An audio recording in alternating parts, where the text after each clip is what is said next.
Hello and welcome to Community Health Journal. We begin today with some home cooking. Our area is blessed to have an incredible service called Meals on Wheels. Fueled by dozens of volunteers, this amazing program prepares and delivers meals to families in need. We recently visited a brand new kitchen where the meals are prepared and went along for a few deliveries to show how valuable and necessary this service is. It's a sunny September morning, and volunteer Meals on Wheels driver Mike Sarin is headed out to deliver food. Morning, Meals on Wheels. You know, I like to visit these folks, especially the ones that we visited today, because you can see that it means a lot to them.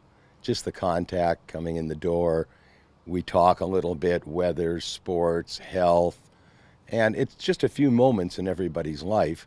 But for some of these clients, it's the only contact they're going to have during the day. This is a consistent response from people like Mike, who get so much out of this work.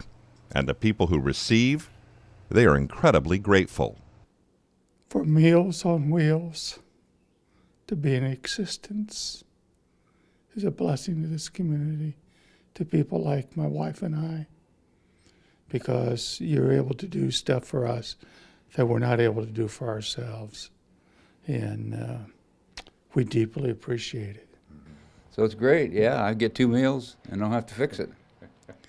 So it's a wonderful, as far as I'm concerned, it's for old people like me, yeah, it's great. Meals on Wheels is part of Senior Life Resources, a vital community agency which also provides home care services. Leaders of the organization have completed construction on new office space and a spacious kitchen that will support Meals on Wheels for years to come. We will serve 500 to 600 meals currently each day out of this kitchen. This is a dream come true. We've begged and borrowed space for many, many years.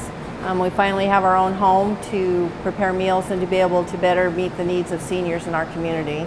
It's amazing. I couldn't be more proud to belong to something like this and have a part of it. You know, when you're exhausted, you just want to lie down and stop thinking about money in the middle of the night.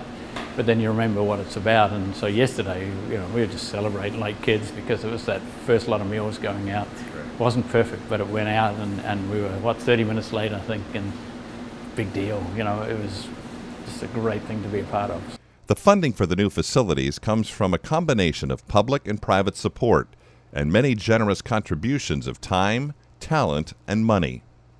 We knew we had to do it. It was time.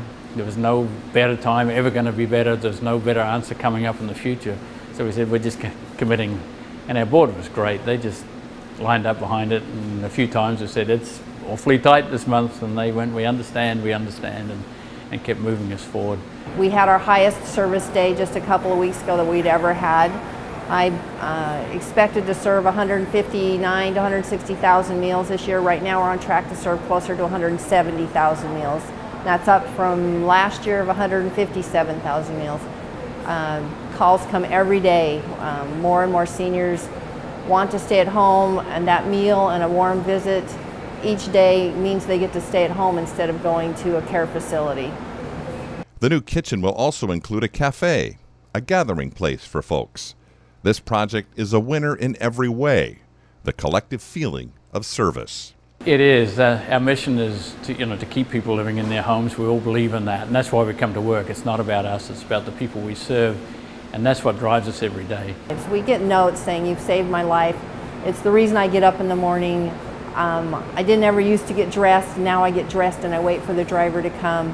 There's just so many connections with the social part of it and the warm meal. I mean, what's better than a warm meal and a friendly visit each day? As an adult, I've been a volunteer all my life. And so this is just part of what I do to pay it back. And for the people who receive, It's a humbling experience because you never think you're going to be there, but you never know. But when you get there, you're very grateful that a community has developed a attitude toward people that of all varieties and all kinds, and say, we're going to minister to this group or that group or another group. And Meals on Wheels has developed a niche that is so important in this society. On a future program, we'll show you how Cadlick has initiated a program that identifies hospital patients who face malnutrition as they are set to be discharged from the hospital. This valuable service links Meals on Wheels to these vulnerable patients to ensure their return home brings with it nutritious meals. And if you'd like to learn more about the Meals on Wheels program, call 509-735-1911 or visit seniorliferesources.org.